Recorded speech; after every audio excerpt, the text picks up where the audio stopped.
Vous écoutiez Watib de Jambori Jambora sur Danscussion & Co sur choc.ca. Alors qui dit premier vendredi du mois dit rendez-vous en tête-à-tête dans les grandes discussions, le moment d'inviter avec nous un ou une travailleur culturel, une personne qui dédie sa vie à sa façon, à l'art, moment pour nous de plonger toujours plus en profondeur dans les réalités, les enjeux, les inspirations de l'humain qui se cache derrière une œuvre ou dédie sa vie à sa passion. Alors en janvier, nous recevions la directrice artistique de la Maison Théâtre, Sophie Labelle. Le lien avait été fait en février avec l'écrivain et auteur dramatique Larry Tremblay et surprise, j'ai trouvé un nouveau lien. Aujourd'hui, j'ai l'honneur et le plaisir de recevoir Annick Labissonnière. Bonjour Annick. Bonjour. Et j'adorais voir ces liens puisque tu as signé la scénographie de Cantate de guerre de Larry Tremblay. Oui, oui. Quelle belle surprise et mon calendrier fonctionne parfaitement. Merci d'avoir accepté notre invitation aujourd'hui et on salue tes étudiants qui t'ont libéré et qui nous écoutent en ce moment. Alors, architecte de profession, devenu naturellement scénographe, tu travailles avec des dizaines de metteurs en scène de tous âges et de toutes générations. Pour n'en citer que quelques-uns, Brigitte Henkens, Marie Brassard, Gilles Maheu, Victor Pilon. Tes créations ont servi le théâtre, la danse, le film, les événements urbains, le cirque, les musées ainsi que les installations in situ. En 2015, tu te vois remettre le prestigieux prix Siminovitch qui célèbre l'excellence des metteurs en scène, des dramaturges et des designers professionnels. On te recevait, je pense, à ce moment-là, à cette époque-là. Alors, du rocher aux formes féminines déposées au centre de la chambre de Molly Bloom, mis en scène par Brigitte Henkens, au sol en pente et à la combinaison de multiples monolithes dans le magistral opéra Samson et Dalila en 2015, en passant par le soleil flamboyant, l'espace dynamique et pentu encore, le plancher à la matière changeante sous l'effet de la lumière du monstrueux Richard III présenté au Théâtre du Nouveau Monde, etc., etc. Annick, tu signes, selon moi, ces espaces qui tantôt subliment et transcendent les pièces, les textes et les comédiens, et rendent l'équation magistrale et imposante, tantôt doivent être présents mais s'effacer, dans un parfait équilibre, une certaine délicatesse pour laisser place au corps, aux propos. Alors j'avais envie d'ouvrir tout de suite, quelle relation entretiens-tu avec l'espace? Et puisque je m'adresse à une architecte scénographe, je ne parle pas nécessairement de l'espace scénique tout d'abord. Est-ce que c'est un vide qu'il faut remplir? L'espace est-il ta page blanche, Annick? C'est une très bonne question. Une très vaste question. Ouais. La question de l'espace est vaste. C'est pas un jeu de mots anodin. Est-ce que c'est un vide à remplir? Dans l'histoire, on a souvent abordé l'espace sous sa forme la plus géométrisée. En fait, on essaie depuis la Renaissance, en fait, de représenter l'espace sous sa forme géométrique comme un espace infini, en X, en Y et en Z, et dans lequel on déposerait des objets. Donc, quand on travaille l'espace, on est devant ce paradoxe où on se demande à partir de quelle échelle on est dans l'espace et quelle échelle on est devant un objet. Et le barème pour le décider, c'est le corps. Et c'est d'abord le mien parce que je travaille à partir des expériences spatiales que j'ai vécues, évidemment. Je peux pas sortir de mon corps comme personne ne peut sortir de son corps, de l'espace ou du temps, n'est-ce pas? On est tous un peu pris avec ce cadre-là. Et donc, moi, je me mets toujours à la place des acteurs, en fait, quand je travaille au théâtre ou à la place des usagers quand je travaille dans l'espace public. J'essaie d'habiter l'espace par procuration avant de le voir se concrétiser et habituellement quand j'arrive devant l'œuvre construite, finie, mes collègues sont un peu déçus par ma réaction parce que je suis pas étonnée. Et je trouve que c'est bon signe parce que moi, je vis dans cet espace-là depuis des mois, voire une année, souvent. Donc, les gens qui travaillent avec moi, eux, sont étonnés. Ils ont des réactions parfois même excessives, là. Tu sais, ils sont comme avalés par le nouvel espace qu'ils vont habiter. Alors que moi, je vis déjà dedans depuis plusieurs mois, semaines, et je le possède déjà. Mm-hmm. Donc, est-ce que l'espace est à remplir ou à vider? Il est à vivre, il est à pratiquer, je pense. Il est à imaginer, mais pas d'une façon seulement rationnelle, d'une façon sensible surtout. Est-ce qu'on est enfant avec des yeux spécifiques qui regardent un monde d'une certaine façon? Comment ça a commencé petite ou pas petite, en fait, ce regard-là? Moi, je pense qu'on peut toujours trouver dans son enfance des liens à faire avec l'adulte qu'on devient et qui est pas très loin de l'enfant. Surtout quand on est artiste, créateur, je pense qu'on reste proche de l'enfant qu'on a été. Mais je crois que tous les artistes regardent le monde avec des yeux particuliers. Je travaille en ce moment sur le prochain projet de Brigitte Henkes qui va ouvrir mardi prochain. Et puis, Patti Smith, c'est un projet sur Patti Smith. Et à un moment donné, on la cite dans le spectacle et dit être un artiste, c'est quelque chose comme voir ce que personne voit, en fait. Et je pense que c'est commun à tous les artistes. Mais j'ai le souvenir, moi, très vif de la construction de notre maison. Quand j'étais enfant, j'avais 5 ans. Et pour une raison que j'ignore, mon père m'amenait sur le chantier. Je dis pour une raison que j'ignore, parce que j'ai un frère, et je me dis pourquoi il amenait pas mon frère, mais il amenait moi, je sais pas. Et j'ai un souvenir très heureux de ces visites sur le chantier où je ramassais des bouts de trucs de machin et que je ramenais à la maison et avec lesquels je faisais des bricolages divers et variés, et même les ouvriers me gardaient des prédilections. Ouais, des retailles de bois. Par exemple, je me souviens des retailles de rabotage où le bois était comme très mince et frisé, là, les restes de bois. Et puis je faisais des cheveux à des personnages avec ça, et puis ils me gardaient ça dans des sacs. Donc j'ai un souvenir heureux de la construction d'une maison. Est-ce que on peut en déduire que ça m'a fait comme artiste? Je suis pas sûre, mais c'est une jolie histoire. Mm-hmm. Je mentionnais tout à l'heure, tu es passé d'architecte naturellement à la scénographie, et donc de l'espace peut-être urbain à un espace scénique. Et alors, que représente la scène pour toi? Quel est cet espace scénique-là et comment tu l'abordes? Une scène, au fond, c'est une loupe, hein. C'est un endroit, un lieu, un espace qui est délimité et par un cadre ou pas. Des fois, le cadre, il est pas physiquement là, mais il est quand même dans l'œil du spectateur. Et c'est un espace dans lequel il y a une convention qui nous permet de représenter les choses sans le faire de façon réaliste, nécessairement. Et donc, c'est un espace poétique. Et pour moi, j'ai jamais fait la différence entre le travail de l'architecte et le travail du scénographe. Pour moi, c'est la même chose, seulement la scénographie met l'accent sur un axe du travail de l'architecte, en fait, qui est l'axe où on exploite la relation entre le corps et l'esprit, je dirais.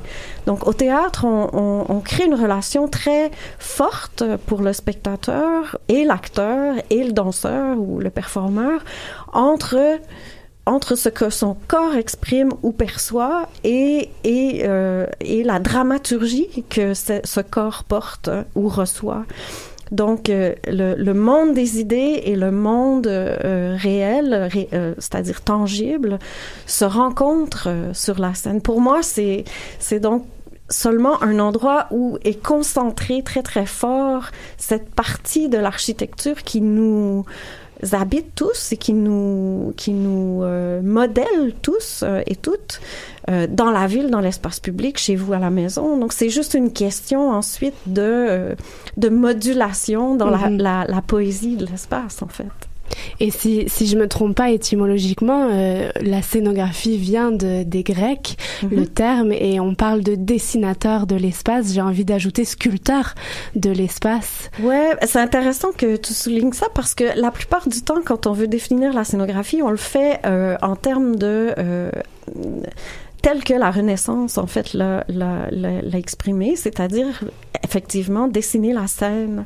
Mais chez les Grecs, c'est plus compliqué, c'est plus complexe parce que leur théâtre était à la limite du religieux, très ritualisé, construit proche d'un temple, etc.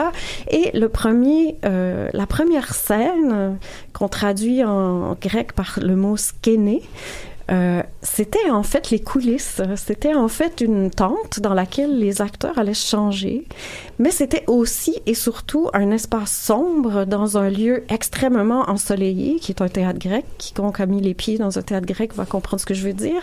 Un espace très très lumineux, donc, et les tragédies étaient souvent écrites pour que l'action soit absente de la vision du spectateur. C'est-à-dire qu'on va parler d'une bataille, d'un meurtre qui ont eu lieu déjà, et on faisait sortir de cette boîte noire des éléments, par exemple des accessoires, par exemple, ou même des mannequins. On pense qu'il y avait des mannequins ensanglantés qu'on faisait apparaître brièvement dans une porte comme un espèce de fantôme, quelque chose qu'on voyait très très de très loin et qui était très fort comme image. Et au fond, cette boîte noire contenait tout l'imaginaire de la tragédie. Et c'est intéressant de penser qu'au fond, le scénographe, c'est ça qui dessine. C'est cette partie qu'on voit pas.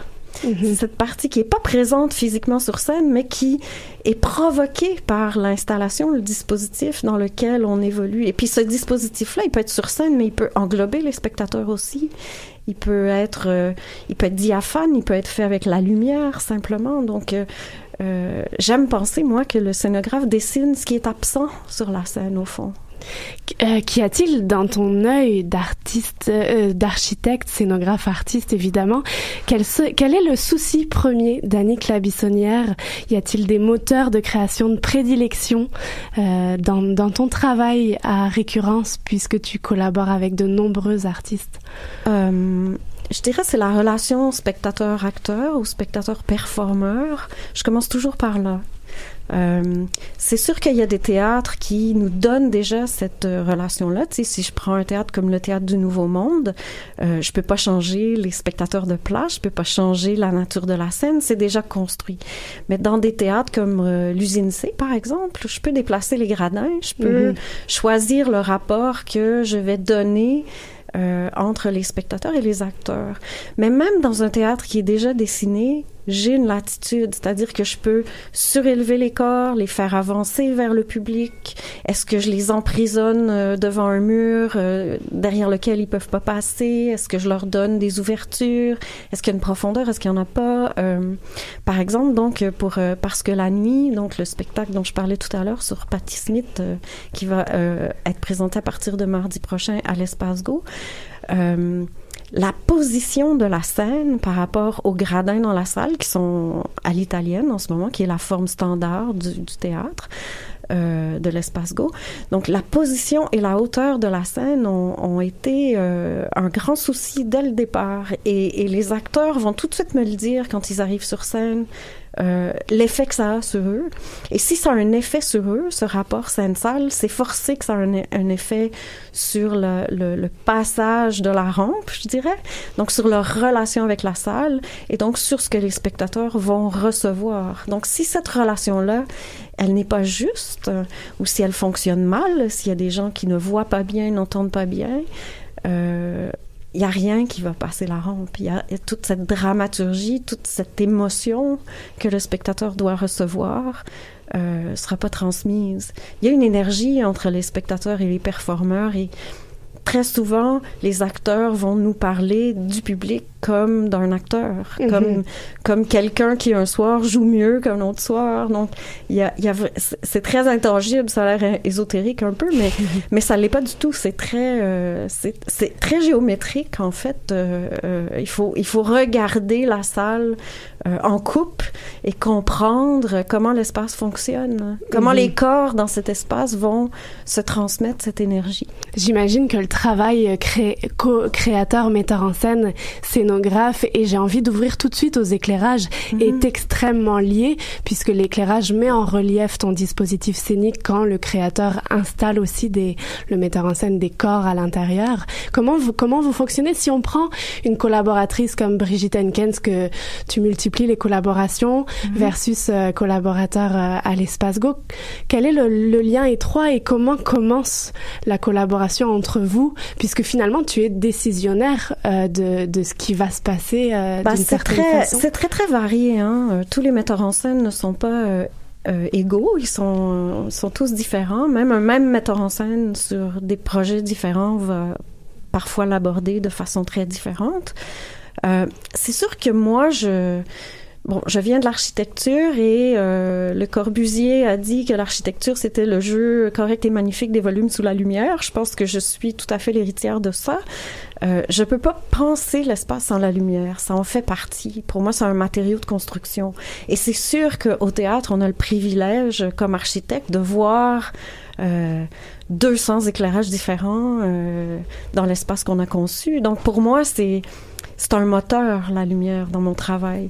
Je fais pas les éclairages. Il y a toujours un éclairagiste qui collabore avec nous, mais j'essaie toujours d'arriver devant l'éclairagiste avec un projet spatial et donc une direction dans laquelle il ou elle va se sentir complètement libre, c'est-à-dire qu'on va mettre des contraintes, mais c'est ces contraintes qui deviennent le moteur de création. Et donc j'aime explorer la lumière en création, et quand l'éclairagiste arrive dans l'équipe, en général, j'ai fait cette recherche-là. Et c'est toujours heureux, c'est jamais... enfin, moi, ça, je touche du bois, à moins que les gens me mentent et hontément. C'est toujours heureux. J'ai toujours des collaborations heureuses avec les éclairagistes et les vidéastes aussi, de plus en plus, parce que la vidéo, c'est aussi de la lumière. Donc, on devient une espèce de trio en salle où la discussion se fait à 3, à 4, évidemment, avec la mise en scène, mais où il y a une petite équipe qui se renvoie la balle, qui se relance. Et souvent, pendant les sessions de travail dans la salle, je suis souvent la seule personne qui a rien à faire. C'est-à-dire que moi, je suis pas derrière une console d'éclairage ou de vidéo.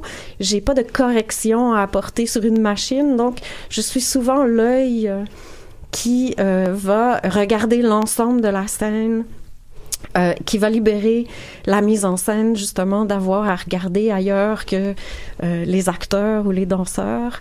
Et moi, je vais regarder plutôt l'ensemble, donc je vais faire comme une espèce de direction artistique, si on veut, mais toujours en collaboration. Moi, ce qui m'intéresse au théâtre, c'est le travail d'équipe, sinon...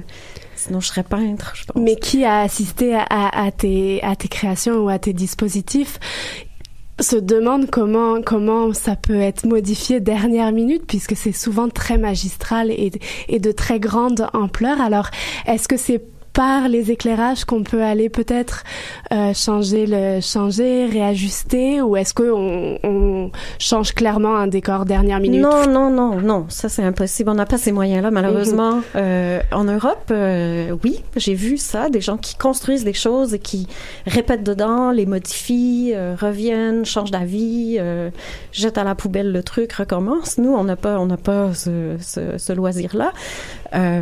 Mais quand je parle de contraintes, tout à l'heure, c'est de ça dont je parlais. Donc, moi, je dessine un dispositif qui va permettre à l'éclairage de s'épanouir.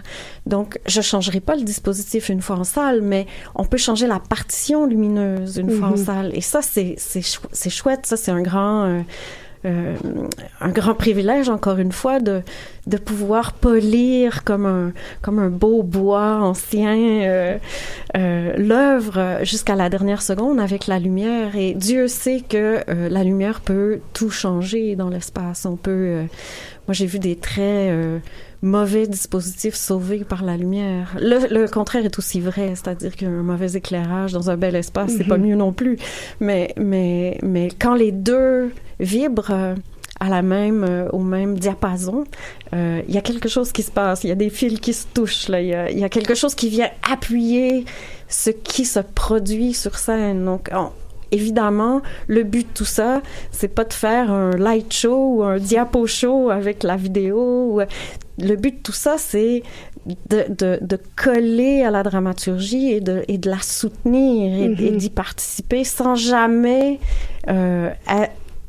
offrir un regard surplombant, sans jamais dépasser l'acteur. Il faut toujours que l'attention reste sur l'être humain, puisque c'est de ça dont il est question dans les arts vivants. C'est qu'il y a un vrai être humain sur scène qui sort ses tripes et qui se donne à 100 000%. Donc, il y a un équilibre à trouver dans tout ça. Donc, tu parlais de structures imposantes, tout ça, mais des fois, c'est pas des structures si imposantes. Souvent, c'est la lumière qui crée cette impression d'ouverture ou de plan plus serré. On peut faire des effets presque cinématographiques sans utiliser de matière, juste avec la lumière. On va poursuivre ensemble dans la discussion. On va se faire une petite virgule musicale pour reprendre le souffle. On abordera beauté, on abordera l'œil de spectatrice que je veux interroger, mais aussi comme tu es pédagogue, on va ouvrir sur la nouvelle garde de futurs scénographes en deuxième partie de l'émission. Je vous propose une petite virgule musicale avec Poison de la charmante Laurence Anne. Je t'ai vu grimper au sommet de la tour, gratter les nuages pour t'en faire des pansements, couvrir les blessures qui restent ouvertes trop longtemps. Je t'avais pourtant prévenu de ne pas rester trop près de moi, de garder tes distances. Mon champ magnétique est un piège.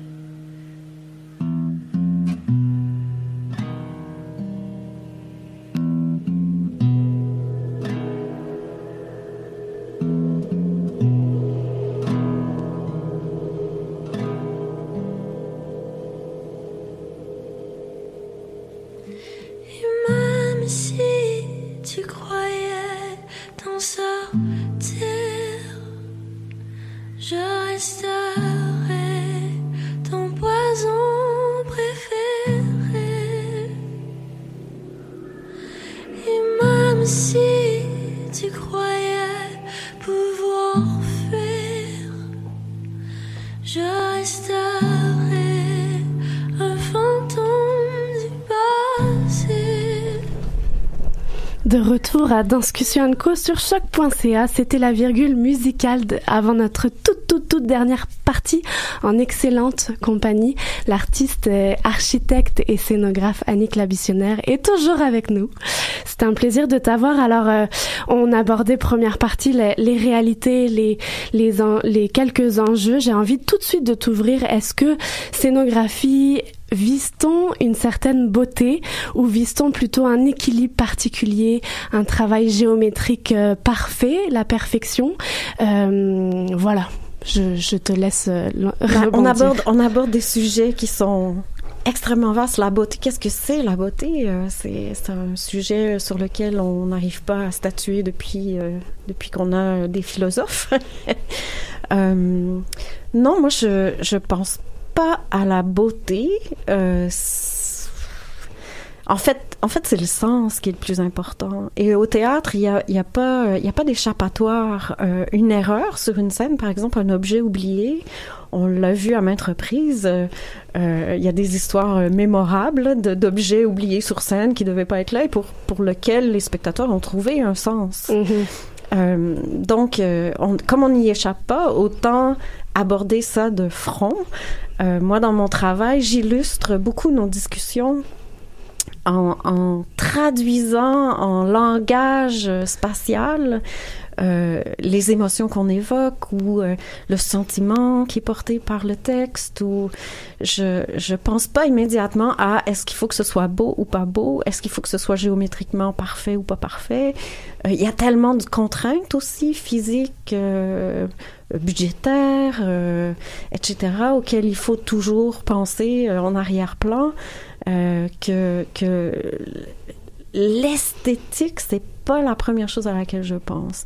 Même si on va me dire, ouais, t'as une esthétique qui t'appartient, tout ça, mais c'est pas, c'est pas un élément que je mets de l'avant. Je vais pas dire ben là je peux pas faire ça parce que ça contredit mon esthétique.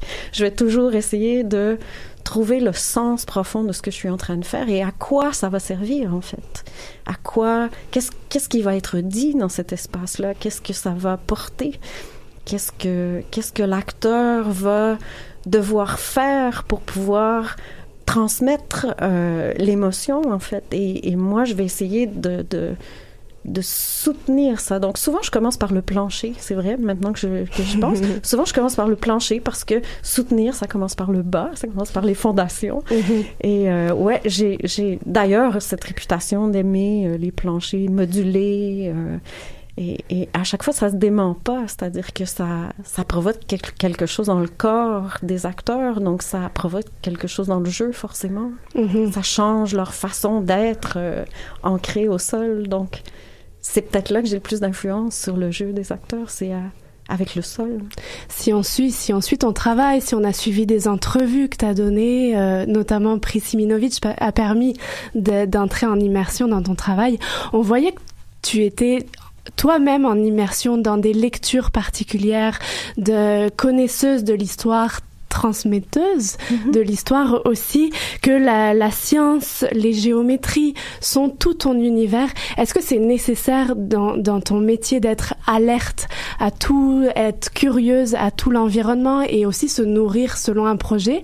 Qu'y a-t-il sur ta table de travail quand tu commences à travailler dans un sac à main? Si on prend par exemple Parce que la nuit qui sera présentée, c'est quoi comment tu te nourris? Est-ce que ça prend du travail en amont énorme pour toi? Oui, ça prend beaucoup de travail en amont. En fait, il faut tellement s'imprégner de l'œuvre sur laquelle on travaille qu'il faut en devenir l'expert, en fait. Et alors, on va chercher des référents partout. Il y a lecture. Là, dans le cas de Patti Smith, il y avait beaucoup de références musicales. Il y a tous ses écrits. Il y a beaucoup de livres qui ont été écrits sur elle aussi. Beaucoup d'articles. Mais il faut regarder ensuite les thèmes qui sont soulevés par l'œuvre. Par exemple, Patti Smith a vécu à New York dans les années 70, une époque où New York était assez différente de la New York qu'on connaît maintenant. C'était quoi ce New York-là? Quels sont les lieux qu'elle a fréquentés? Qui sont les gens qu'elle a fréquentés aussi. Donc, avec Brigitte en particulier, on travaille des années à l'avance. Brigitte a toujours quelque chose sur le feu et on commence à en parler très tôt, ce qui donne le temps de s'imprégner et de se remplir de l'univers dans lequel on veut faire entrer les spectateurs. Et ça permet ensuite, quand on a des décisions à prendre, même si des décisions tout à fait triviales de vis et de clous, de prendre ces décisions-là dans un contexte, et notre pensée est déjà encadrée par toute cette matière qu'on a absorbée, et sans s'en apercevoir, souvent on s'en aperçoit a posteriori, on a pris des décisions dans une direction qui était tout à fait juste parce qu'on était rempli de cette matière qu'on a essayé d'aborder sous le plus d'angles possible. Moi, j'essaie de multiplier les angles de vue sur le sujet le plus possible. C'est super intéressant parce que le travail de l'acteur est aussi dans cette nourriture qui est extrêmement riche. Et alors, juste pour finir, on va aborder toute la question de la transmission et de la pédagogie puisque tu enseignes aussi. Alors, est-ce que, vu que tu es extrêmement proche de la nouvelle garde, peut-être de futurs scénographes, est-ce que tu sens qu'il y a des intérêts particuliers? Est-ce qu'il y a des perspectives qui sont entreprises et quels sont les enjeux pour le futur d'accompagner de jeunes scénographes? Il y en a beaucoup, mais j'en nommerai deux. Le premier, c'est tout ce qui a rapport avec la technologie. Je crois que la pratique théâtrale, scénographique en particulier, est en mutation en ce moment. Et le théâtre, historiquement, a toujours absorbé la haute technologie de son époque, l'a toujours utilisée. Et on constate qu'il y a de plus en plus de ces technologies qui sont d'ailleurs utilisées dans des œuvres de plus en plus hybrides, qui mêlent les disciplines, où on ne sait plus trop si on est dans le théâtre, la performance, la danse, même le musée des fois. Donc tout tout ce nouveau langage qu'il faut déployer, parce qu'au théâtre, c'est la technologie qui se soumet au théâtre, c'est pas le théâtre qui se soumet à la technologie. On peut pas imposer des choses à une scène sans que le sens change. Donc, c'est le théâtre qui va être le plus fort. Mais il faut trouver une façon d'utiliser ces technologies pour créer des langages. Puis Dieu sait que là, tout est ouvert parce qu'on commence à voir apparaître ça au théâtre. Donc, bref, les nouveaux scénographes vont devoir affronter ça assez rapidement. On est dans ce processus-là. Le deuxième point sur lequel il faudrait insister, c'est le fait que comme on est dans une période de mutation, il y a beaucoup de fragilité et ce serait faux de croire que parce que le milieu du théâtre montréalais est très actif, qu'il n'est pas fragile. Il y a de plus en plus de gens sur les productions parce que quand on intègre des technologies, il faut intégrer des personnes qui vont manipuler ces technologies. Il y a de plus en plus de gens, donc, mais il n'y a pas plus de sous. Et ça fait beaucoup d'années qu'il n'y a pas plus de sous dans les théâtres pour les artistes. Et moi, je me fais du souci pour les prochaines générations. Déjà que la mienne, on se faisait du souci pour elle. Ouais. Je trouve que les jeunes artistes, aujourd'hui, ont tout un défi à relever parce qu'il faut qu'ils fassent comprendre aux décideurs l'importance de l'art. On vit dans un monde aujourd'hui où l'art n'est plus enseigné dans les écoles primaires, par exemple. On amène de moins en moins les enfants au théâtre, dans les musées. Et donc, ce goût-là n'est pas développé dès un très jeune âge. Et on le constate une fois devenus adultes. Ils choisissent pas nécessairement des métiers dans lesquels l'art se déploie. Donc, moi, je me fais un peu de soucis pour ces nouvelles générations. Quand j'imagine la créativité ne fait que déborder de leur côté également et qu'ils ont vraiment une grosse envie. Merci beaucoup, Annick. Je vous en prie. Sur ces mots que nous allons terminer. Donc, évidemment, si vous voulez découvrir la dernière scénographie d'Annick, c'est Rendez-vous à l'Espace Go à partir de la semaine prochaine, du 5 au 21 mars prochain, avec Parce que la nuit, et également naviguer au travers des images sur son site Atelier Labi. Ça vaut la peine d'aller voir ces constructions et poursuivre également la lecture ou la discussion en se procurant la prochaine revue, la revue 170 de Jeux Magazine qui consacre la couverture. On a le plaisir de découvrir son visage si on ne le connaît pas, ainsi que la signature de son texte. Il sera lancé le 12 mars prochain. Donc ça vaut la peine de plonger là-dedans. Merci Annick d'avoir été avec nous. On te renvoie vers tes étudiants. Et je vais clore les 90 minutes culturelles de ce vendredi 1er mars.